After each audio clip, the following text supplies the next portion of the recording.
My son, remember this. You will die, not as a threat, not as a tragedy, as a fact. And if you truly let that fact in, it will strip away much of what currently controls you. Fear, hesitation, people's opinions, the need to be understood, the need to be approved of. Most men live as if time is endless. They postpone, they delay.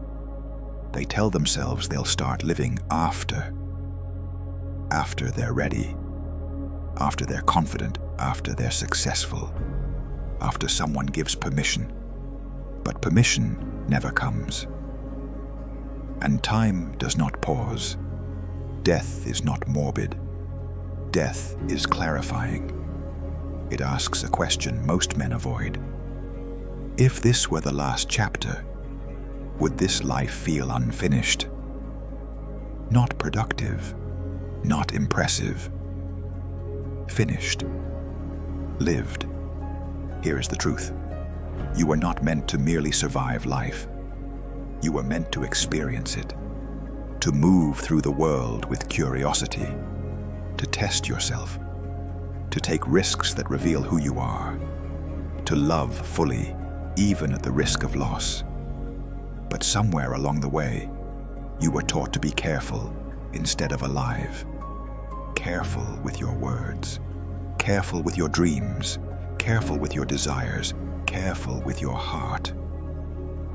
And in being careful, you became small, not outwardly, internally.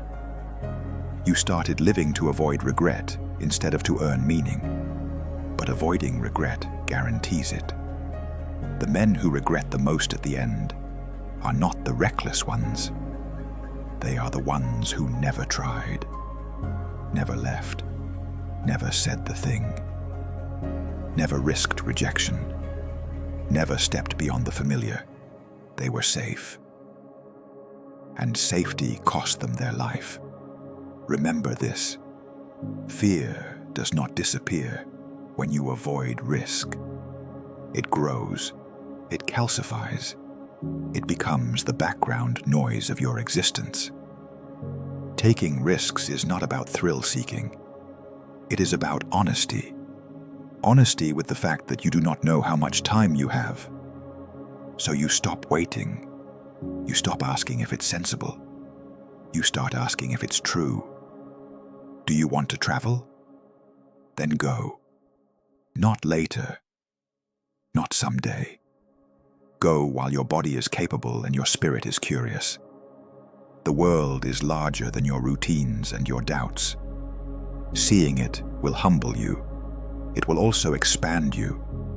You will realize how small your fears were, how local your worries were. Travel strips away false identities. You are no longer the guy who used to be. You are simply who you are, moving through unfamiliar places. That is alive. Do you want to love? Then love fully, not cautiously, not with half your heart protected. Love knowing it may hurt. Love knowing it may end.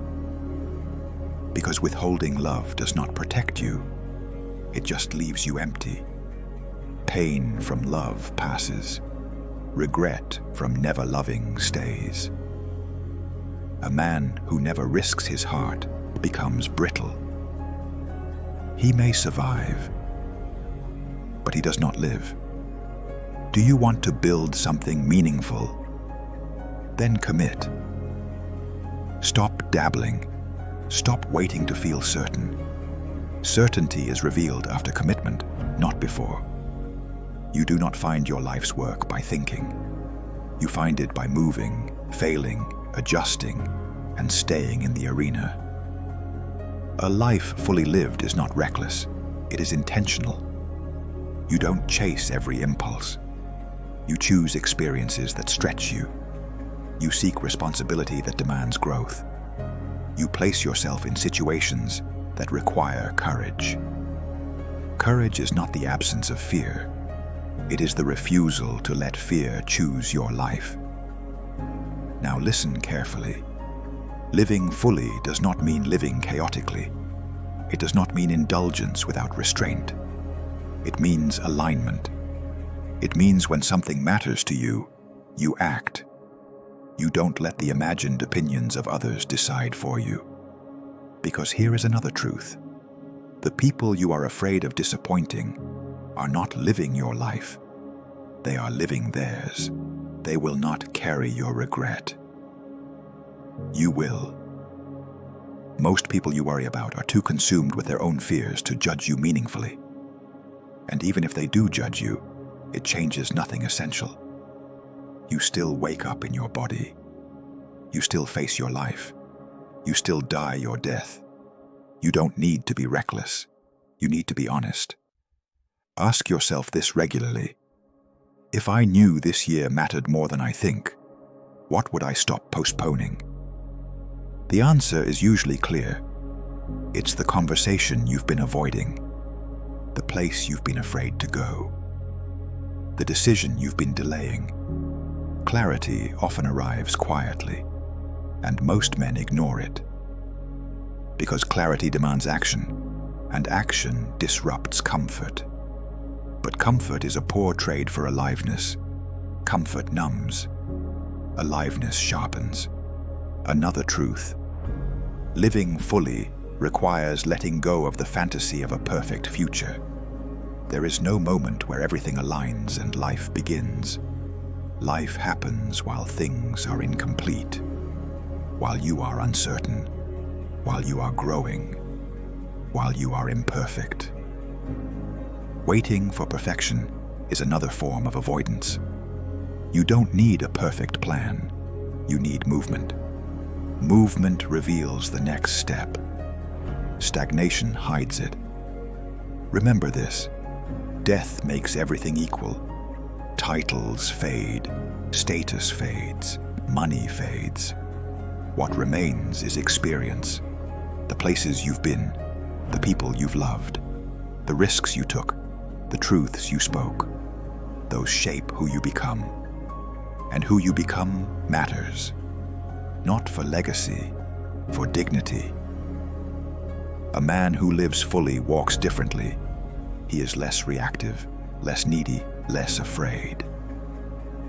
Because he knows he is using his time. That knowledge brings calm. Not the calm of safety, the calm of alignment. So live. Not desperately, not impulsively, but deliberately. Travel while you can. Speak while it matters.